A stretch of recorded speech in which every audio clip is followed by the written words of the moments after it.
আরজিকর কাণ্ডের প্রতিবাদে একের পর এক শিল্পীর পদ ও পুরস্কার প্রত্যাখ্যান। আরজিকর কাণ্ডের প্রতিবাদে এবার পদত্যাগ শিল্পী সনাতন দিন্দার। রাজ্য চারুকলা পর্ষদের সদস্যপদ ছাড়লেন সনাতন দিন্দা। দীর্ঘদিন তিনি রাজ্য চারুকলা পর্ষদের কার্যকরী সদস্য ছিলেন। শিল্পী সনাতন দিন্দা 2011 সাল থেকে রাজ্য চারুকলা পর্ষদের কার্যকরী সদস্য। আরজিকরের যে ঘটনা তার পরিপ্রেক্ষিতে তিনি সেই পদ থেকে অব্যাহতি নিচ্ছেন এবং সেই কথা ইতিমধ্যেই সোশ্যাল মিডিয়ায় জানিয়েও দিয়েছেন তিনি। তার সঙ্গে সরাসরি কথা বলবো। সনাতনদা, প্রথমে একদম সরাসরি এই প্রশ্ন, এই পদ প্রায় 13 বছর তুমি ছিলে, ছেড়ে দেওয়া কেন? আসলে আমি দেখছি যে এই তিলোত্তমা নৃশংসভাবে হত্যাকাণ্ডের পর এখানে বিদগ্ধ পণ্ডিত এবং প্রথিতযশা পৃথিবী বিখ্যাত শিল্পীরা রয়েছেন আমাদের অভিভাবক হয়ে। আমার মনে হয় এই সময় দাঁড়িয়ে ওনাদের সঙ্গে না থাকাই ভালো, কারণ ওনারা নীরব, ওনাদের কোনো অভিব্যক্তি নেই, কিচ্ছু নেই, কোনো প্রতিবাদ নেই। অথচ আমরা জানি যে এই সব শিল্পীরা একটা তুলির আঁচড় দিলে পরে এই ঘৃতাগ্নি হয়ে যাবে এই মহাযজ্ঞে।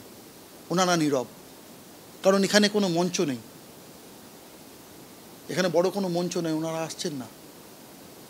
আমার নিজেকে বড্ড ছোট মনে হচ্ছে যে ওনারা তো অনেক বড় মাপের মানুষ, আমি তো খুব সাধারণ একজন সহনাগরিক।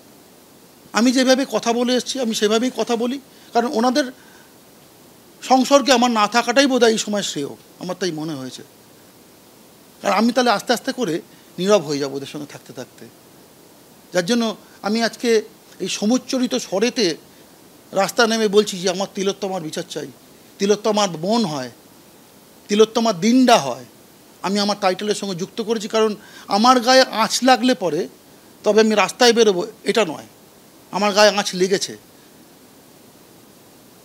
আর যারা ভাবছেন আজকে রাজ্য চারুকলা পর্ষদ শুধু নয়, আরও বিভিন্ন জায়গাতে সরকারি পদে যারা বসে রয়েছেন তারা খুব সেফ জোনে বা কমফোর্ট জোনে বসে রয়েছেন, আসলে তা নয়। এই যে তুষের আগুন ধিক ধিক করে জ্বলছে, আজকে বিনা প্ররোচনায় বিনা অস্ত্রে এরকম একটা বিদ্রোহ হচ্ছে, আমি বিদ্রোহই বলবো, একটা তিলোত্তমা তাকে ঘিরে।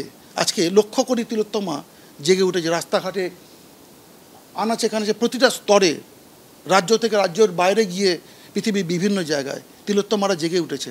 এটা দরকার। তখন দরকার ছিল এই সব মানুষদের, কবি, শিল্পী, সাহিত্যিকদের এই ঘৃতাগ্নিতে আর একটু খচিয়ে দেওয়ার। তারা করছেন না, যার জন্য আমি ঘেন্নায় এই পদত্যাগ করলাম।